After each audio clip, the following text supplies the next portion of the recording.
Welcome to Collectivist, the global tech PR agency network for tech startups, scale-ups, and global brand giants.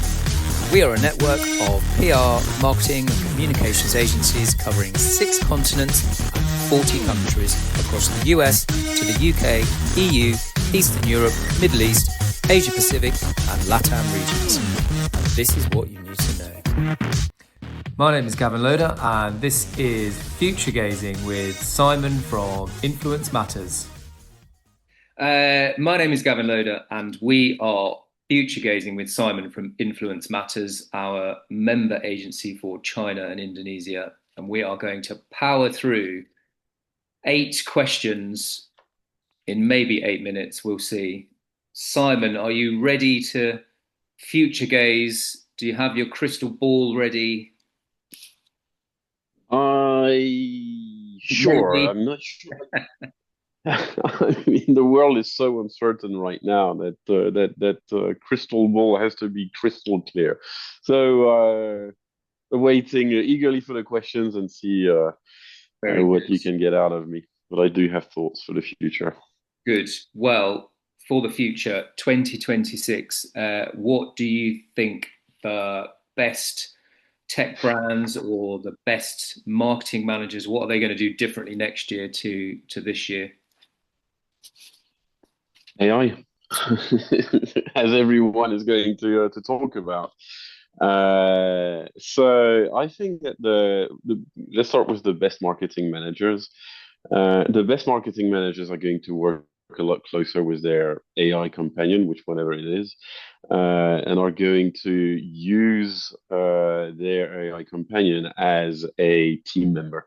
They're going to develop plans, they're going to develop strategies with smaller teams, smaller budgets, because they'll put a bit more of that budget in the tool. And the tool is going to become a central part of every marketer's planning and strategizing of any communications.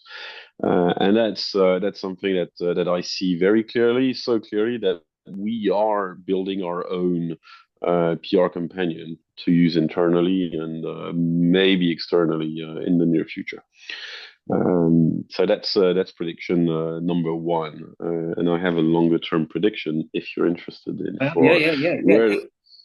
where the PR industry is going to go, because we're talking about 2026 there, but I'm looking at the next let's say 3 to 5 years where I believe that agencies, this is going to impact agencies and in-house teams, but agencies are going to shrink in size because individuals in the agencies, individual consultants, will be able to manage alone or with a very small team quite a few clients. And do some very advanced strategies with the right AI companion, right? And that's going to be well trained. So you won't have those big WPP agencies anymore in the near future with hundreds, if not thousands of people.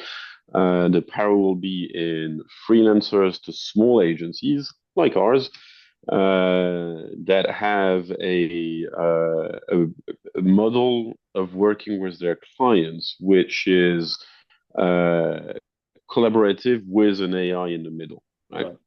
And the AI is going to be a consultant, a planner, a designer, everything at the same time.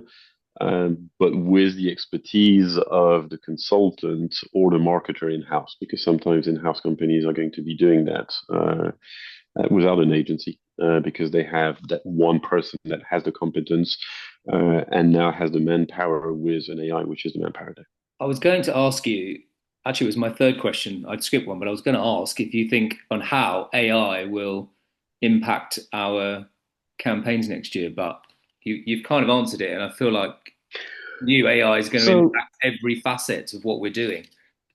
So the interesting thing is, I don't think it's going to impact the campaigns themselves. It's going to impact how we're going to ideate the campaigns and how we're going to plan for them. We'll just be a lot more efficient in delivering a campaign because we'll be able to write content a lot faster. because we'll be able to develop angles, messages a lot faster. We'll be able to digest client information and new client information a lot faster. But in the end, I don't think and that's for the 3 to 5 years in the future. I don't want to think too much beyond that because it probably is going to change beyond that. But in the next 3 to 5 years, the AI is going to be, and that's why I'm calling it a companion. It's going to help PR teams, marketers in delivering campaigns that in the end are not going to be very dissimilar to the ones we were delivering in the past 10 years. The result is always going to be the same. We're looking for awareness. We're looking to get a message across. We're looking for results in the right press with the right influencers. We're looking to connect with the right people. We're just able to do that a lot more accurately and a lot faster with the right AI companion. So that's where I see the way we're going to be using AI in the next couple of years is going to be a companion for that transition in between what PR is now and has been for the past, let's say, 50 years, and what it will be in 5 to 10 years, where it might be pretty different because we're going to have less and less humans involved after that. But in the next 5 years, we still have a lot of humans involved in the sales process of any B2B company. So, as you mentioned, campaigns. Tell me about those. What's going to be happening in China and Indonesia next year? What are people talking about locally? Are your clients presumably there's an AI angle to all of those campaigns as well, as I'm sure. But are there big things happening in deep tech? Are there big things happening in semiconductors? What's going to be happening next year? So there's a few things that are happening in the way companies are approaching. I'm going to say, it's China and Indonesia, but any other market that we cover in APAC, and I think any other market globally in B2B tech right now, the demand for faster ROI, measurable ROI is getting even more pressing right now. And that's going to be across every industries. Now, if we look specifically in the industries, that China is complicated because of geopolitics, where some industries just cannot communicate in China if they're foreign companies. Semiconductor is one of those where, depending on which type of technology you're working on, then you won't be able to, or you won't want to communicate in China. The main reason for that is because you don't want your American or European investors to know that you're actively communicating in China, but business is still going forward. That doesn't mean that those companies won't be doing marketing or communications in China. That means that they'll be doing very targeted types of communications, less public. So we're going to do, and we're already doing that, a lot less public relations, a lot less big press conferences, but we're doing more one-on-one analysis briefings, right? Or customer events around the big trade shows in China, whether it's for the automotive industry, which is the big thing in China right now for any foreign technology supplier, whether it's semiconductor or materials or chemicals or what else do we have? Metal, aluminium, shaping companies that all target the Chinese EV manufacturers. And I do think that at least for us at Influence Matters, half of our business next year is going to be with companies targeting the EV industry in China. Then the other half is on professional services and fintech. China is still developing as an economy and is developing as a global economy, particularly in Southeast Asia. And so Chinese companies that are expanding are looking for service suppliers, and those are professional service suppliers, whether it's HR, accounting, payments system, so fintech do quite a bit of that, ad tech for those that are looking for advertising solutions outside of China. And in Southeast Asia, that impacts Indonesia, where we're present too, where Indonesia being the largest country and soon to be the largest economy in Southeast Asia, set Singapore aside. It's a big target for Chinese companies, especially in the e-commerce and fintech spaces. So we're going to see a lot of connections in between China and Southeast Asia, a bit less with Europe and almost none with the US. And the other way around, we'll see more European companies investing in China, less American companies, and much more Asian companies, Singaporean, Taiwanese, uh, South Korean, and Japanese that are investing in China. You briefly mentioned trade shows then when you were talking, and conferences. Is there anything big coming up next year? Is that still a thing for you locally? We've got, what have we got here? Web Summit, CES. There's a few big monsters on our Yep. side. What have you got going on in your region? It is big. It is big. It is big, particularly in China and Singapore for us, a little bit in Taiwan, and potentially in Japan for us again next year.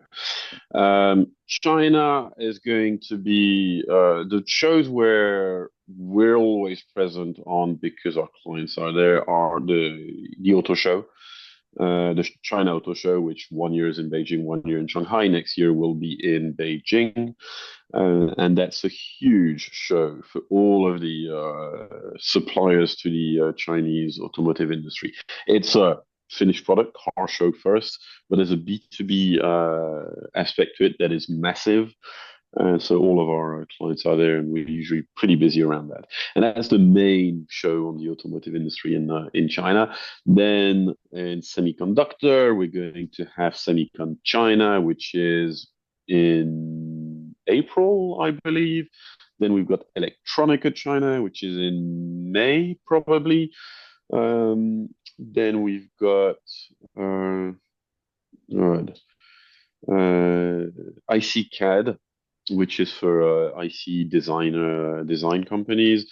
And this is actually right now, so it's going to be in a year in Chengdu, and this is a pretty important show. So there's quite a few semiconductor shows that are in China that are important. Then we always have CIIE, the China International Import Expo, which is a huge show in Shanghai every year in Shanghai. That is organized by the Chinese government, and that is kind of a must be at show for any big corporations that is exporting to China. Okay. And so we're regularly pretty busy around that. And then we've got the rest of the region where we're going to be present at Computex, Tech, Semicon show in Taiwan. Semicon Taiwan is important. And then Taiwan is always going to be only the tech shows. And Singapore, we've got a Singapore FinTech Festival, which is in November. It was a couple of weeks ago. We have Switch, Singapore Week of Innovation and Technology, which was in September, which is important, organized by the Singaporean government, important for companies that want to establish a presence in Singapore to be at. Those shows, are they still, are they well attended? Are they still, Very. football? Are they? Wow. Very. So we actually invest more on the shows now, and our clients actually invest more on the shows now than they used to. It's something that has shifted quite a bit. I want to say since COVID. Obviously, there were no shows during COVID. Companies were going less to shows before, and they realized with COVID and with no shows that they really needed to meet their customers in China. And the best way to do that was to go at shows. Now, they might not have the massive booths as they used to have. It might be a much smaller booth. So a few of our clients will have a suite in the hotel that's next to the show floor and won't have a booth at all, but they'll do a lot of activation around it. So we're always going to do a lot of media around those trade shows. We might help our clients with customer events, whether it's offline, it's not webinars, it's offline technology presentations with their engineer clients, or meeting with potential investors. Actually, that's what we do mainly in Singapore. We're going to do investor meetings. But yeah, those shows, the whole industry comes to Asia to these couple really important shows. There's probably about 10 that are relevant, that are really important for the type of clients that we work for. And half of those are going to be in semiconductor, and the other half is going to be an auto show, two fintech shows, maybe, and a few of those. But yeah, very important to be. So as you mentioned types of clients and clients, what's that going to look like next year? I know you love a startup and companies that are thinking a really long way ahead. So what would a dream client or a dream campaign be next year? I don't think I have a dream campaign. Every one of my clients is a dream client. Well said. Very As good. soon as soon as they become a client. When they're a prospect, they're a dream prospect. But no, we like to work uh, at Influence Matters for companies that are changing the world one way or another, right? So that means we like to work with companies that are innovating something that is going to fundamentally change the way one thing that is done today is going to be, and that might be in the auto industry. It might be a a new technology for batteries company. It might be we have one client right now that is innovating very heavily in quantum computing and has one of the technologies that is going to change the way we compute in the next 5 years. And that's fascinating, right? And this is going to be one of my dream campaigns next year. We're going to continue working for that client across the region, helping them meet investors, helping them meet researchers. Yeah, meet the right people. And that's the dream campaign is really putting together our super innovative clients with people in Asia that are really interested in their technology and really need it for an application that is going to be groundbreaking. And it might be, fintech also, a new way to make payments from South America to China in between a customer and a merchant, a lot more efficient, a lot more safe, due to cybersecurity challenges. Um, and do that by bypassing completely banks, which are slow, inefficient, and expensive. We're always going to look at our clients that way. It's how can they change the world, and how can their clients, with our clients' technology, can do something that's going to change the world. And that's going to be a dream client for us. And all of our clients next year are going to be that way because we select our clients. So was that the last one we work with, which is doing chassis technology for the EV industry. It's not a small company. It's not a startup. It's a $6 billion company, 30 years old, and they are working with most of the Chinese EV manufacturers in designing lightweight and more solid chassis for the EV industry, making those cars safer and having a longer range. So this is what gets us going. All of our clients next year are going to do that. Do you think the way that we'll measure those campaigns would change next year? I know your team focuses quite heavily on hyper-targeted campaigns, focusing rather than broad media relations. But will we see it? Will AI make a difference there? For example, how are clients going to be asking you for proving ROI? So AI will make a difference in the way we calculate the ROI, right? So more than me thinking that the way we calculate or we demonstrate ROI to client is going to change, we're actually going to lead in one direction that we believe is correct. You mentioned it, the hyper-targeted, where the AI tool I mentioned that we're developing is centered around our methodology. It's called a golden circle of influence framework. I can explain that at another time. It takes a while. But basically, we identify the very top influencers for our clients, whether they're journalists, analysts, in-house engineers in specific industries, etc., etc. And then we're going to quantify their relevance to our clients' business, or even to our clients' product, if they have different products line where the influencer might be different. And based on that quantification, and that is AI supported, how we quantify. Then we can quantify, we can benchmark campaigns and quantify the result of future campaigns on that benchmark. It doesn't completely solve the challenge of delivering sales to clients, because the clients want to see sales. But it explains where the budget is going and why we're focusing on one or another influencer, and why we're completely omitting one that the client might think is an important one. So it gives us the tool to funnel the budget towards meaningful activities that hopefully is going to show to the client that they're spending where they should be, rather than guessing, which is basically how PR has been doing for a long time. Final question, the last one. If we have this conversation again at the end of next year, what is going to be the biggest success for the agency? What are you going to be most proud of? What will you have achieved? That's a good question, because I'm actually working on our objectives for next year Perfect time. right now. So they're not set in stone yet. The biggest success for us in a year would have been it's a combination. It would have been to have grown as a business, right? So in between, let's say 50% to 100% growth next year would be good. And